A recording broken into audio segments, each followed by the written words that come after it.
The rain poured in steady sheets, drumming against the tin roof of the small-town garage as Tom wiped the grease from his hands.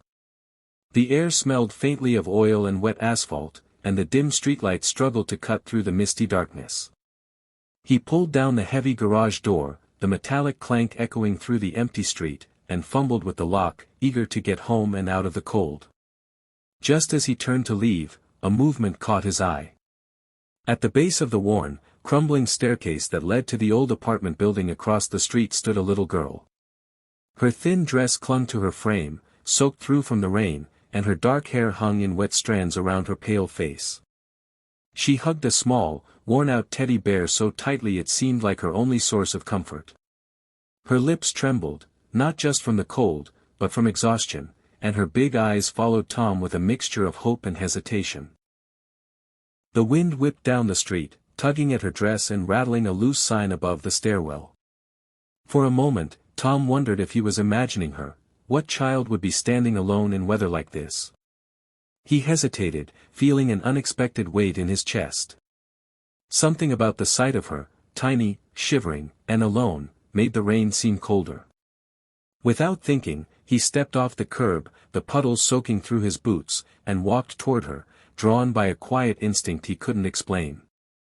Tom stopped a few feet away, his breath visible in the chilly air, and crouched slightly so he could meet her gaze. "Hey, kid, are you all right?" he asked softly, trying not to startle her. She blinked up at him, her lashes heavy with raindrops, and for a moment she didn't speak. The teddy bear's fabric, frayed and faded, peeked out from her grip like an old friend worn thin by years of comfort. When she finally opened her mouth, her voice was barely more than a whisper, carried away almost entirely by the wind. "If you carry me up the stairs," she paused to cough, a small, hollow sound that made Tom's stomach tighten. "I'll tell you a secret." Her words hung in the air, strangely delicate and yet heavy with something unspoken.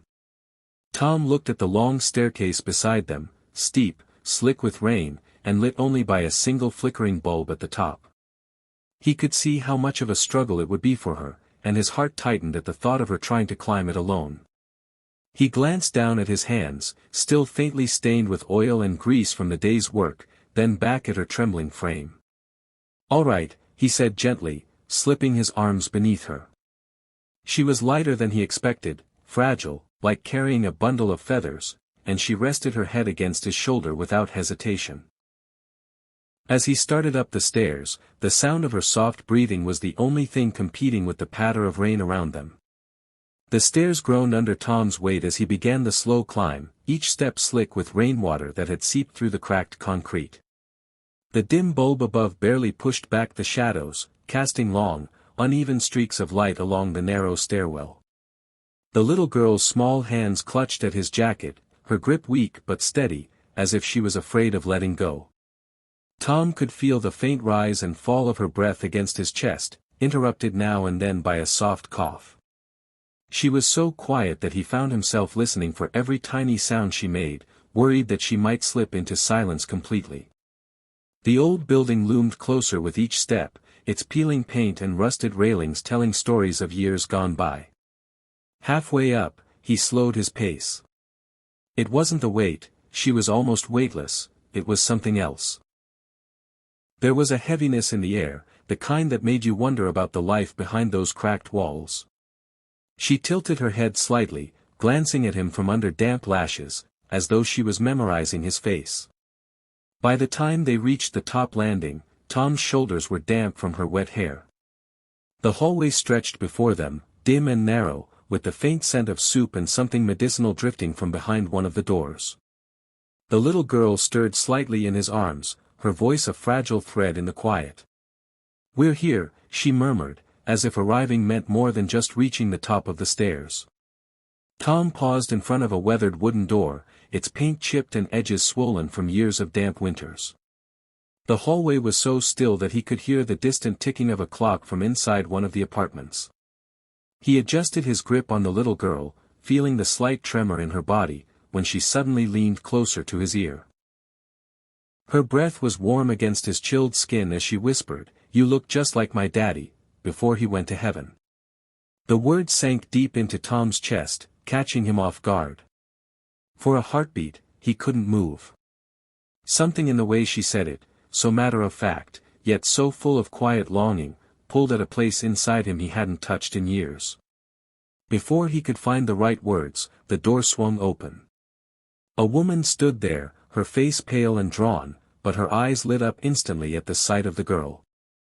"Oh, thank God," she cried, pulling the child from Tom's arms and holding her close. The girl buried her face into her mother's shoulder, the teddy bear squished between them.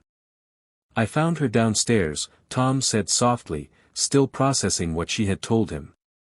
The woman looked at him with tearful gratitude. "I don't know how to thank you," she whispered, her voice trembling. Tom gave a small nod, unable to explain that the girl's secret had left him more changed than any thanks ever could.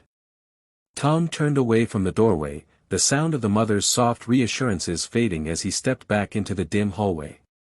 The rain outside had eased to a gentle drizzle, the steady patter on the rooftop blending with the faint hum of the street below. As he descended the stairs, the air felt different, warmer somehow, though the night was still cold. Each step down felt lighter than the climb up, yet something heavy lingered in his chest, not the burden of exhaustion, but the weight of what he had just heard. Her words echoed in his mind, "You look just like my daddy," before he went to heaven. He hadn't thought about his own father in years, but tonight, that tiny voice had reached into the deepest part of him and stirred something he thought had long gone silent. When he reached the street, he noticed the clouds breaking apart, a faint silver moon peeking through. The puddles glistened under the streetlights, and the scent of rain mixed with the faint aroma of fresh bread from a nearby bakery. For the first time in a long while, Tom found himself smiling, not the polite, fleeting kind, but a real one that started somewhere deep inside. He realized he hadn't just carried a sick little girl up a flight of stairs. Somewhere between the bottom and the top, she had given him something back, hope, warmth, and a reminder that even small acts can fix things we didn't know were broken.